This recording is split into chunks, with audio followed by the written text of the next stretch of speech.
इनको हम इन आंखों से नहीं देख सकते। जो बनी हुई आंखें होती है उनसे भी स्थूल वस्तुओं को देख सकते हैं। अर्थात इनको देखने के लिए एक ज्ञान की आवश्यकता होती है। उस ज्ञान का नाम है तत्व ज्ञान। जब तत्व ज्ञान को हम प्राप्त कर लेते हैं तो हम इस सूक्ष्म शरीर को भी देख सकते हैं।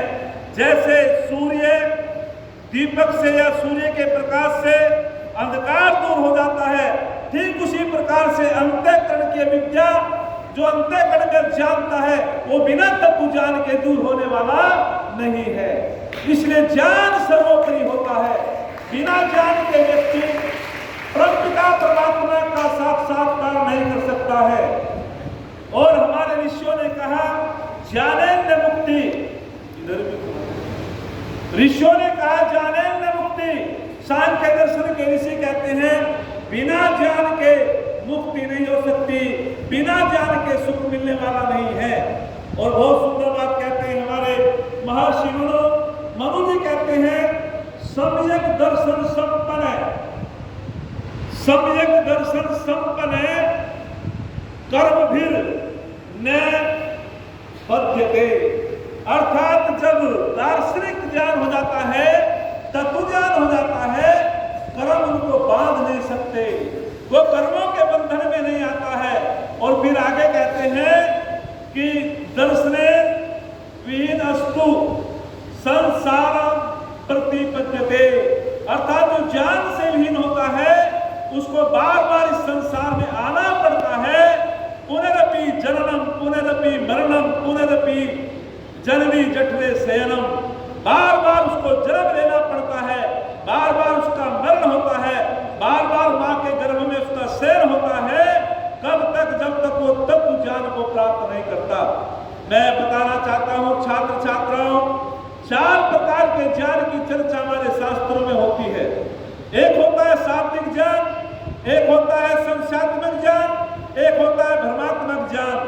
अर्थात जो शाब्दिक ज्ञान होता है, ये तीनों जो ज्ञान होते हैं, ये तीनों ज्ञान भय उत्पन्न करने वाले होते हैं। और चौथा ज्ञान होता है निश्चयात्मक ज्ञान, तत्व ज्ञान, वास्तविक ज्ञान। उससे भय से हम दूर हो जाते हैं। तो क्या कमाल की बात कहते हैं ऋषि, जो शाब्दिक ज्ञान होता है हमने पुस्तकों में पढ़ लिया कि हमें सत्य बोलना चाहिए, लेकिन सत्य का अनुसरण नहीं किया।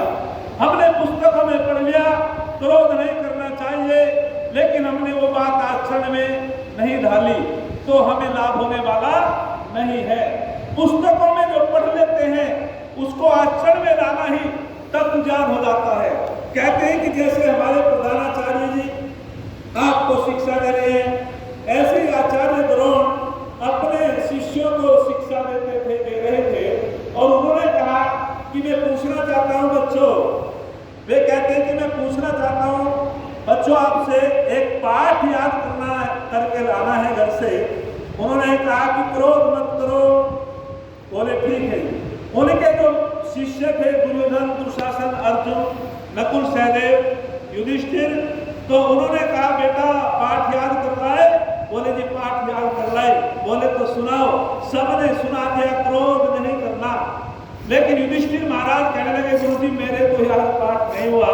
बोले नालायक कहीं के, छोटा सा पाठ याद नहीं हुआ, एक छोटे से पाठ को बताया और सब बच्चों ने सुना दिया।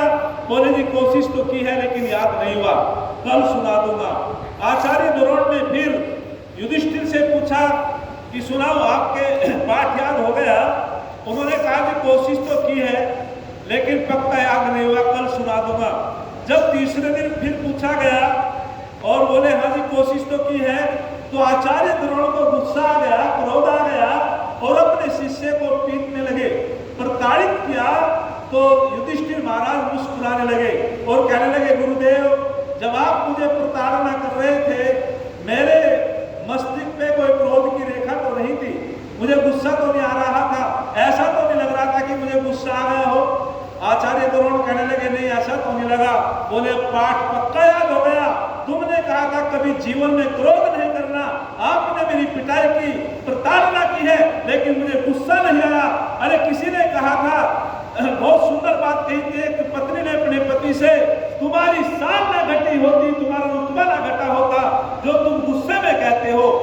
हंस कर कहा होता, जो तुम गुस्से में कहते हो एक बार हंस कर कहा होता। जिस बात को हम गुस्से में कहते हैं, यदि उसे मुस्कुरा के बोल दे तो निश्चित रूप में हम उन्नति करते हैं। जिसके अंदर क्रोध रूपी शत्रु होता है, उसको बाहर के शत्रु बनाने की कोई आवश्यकता नहीं होती है। तो कभी क्रोध नहीं करना चाहिए।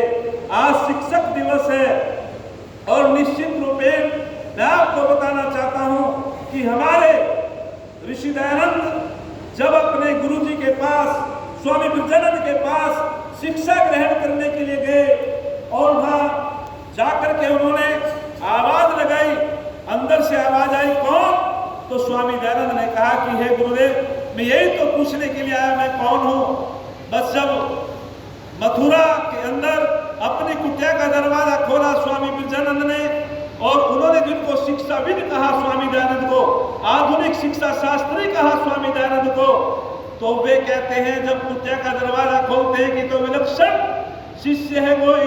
और उन्होंने जब अपनी कुटिया का दरवाजा खोला, उस दिन याद रखना बच्चों, स्वामी ब्रजानंद ने केवल अपनी कुटिया का दरवाजा नहीं खोला था, उस दिन भारत के सौभाग्य का दरवाजा खुल गया था। उस दिन सारे वर्ष के सौभाग्य का दरवाजा खुल गया था। तो वो स्वामी दयानंद ने निवेदन किया, उनके चरणों में बैठ करके विद्या को ग्रहण किया, कुशल शिक्षक बना दिए स्वामी ब्रजानंद महाराज जी ने स्वामी दयानंद को, और उन्होंने विद्या का प्रचार प्रसार किया।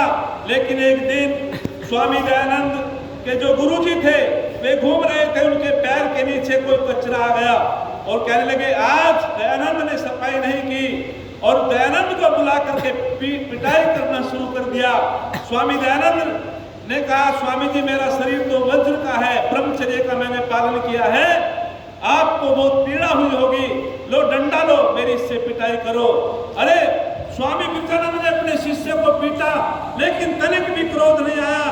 अरे जो आचार्य की आज्ञाओं का पालन करता है, जो ब्रह्मचारी अपने आचार्यों की आज्ञाओं का पालन करते हुए प्रताड़ना से भी एक प्रकार से क्रोधित नहीं होता है, कोई आगे बढ़ता है, कोई उन्नति करता है।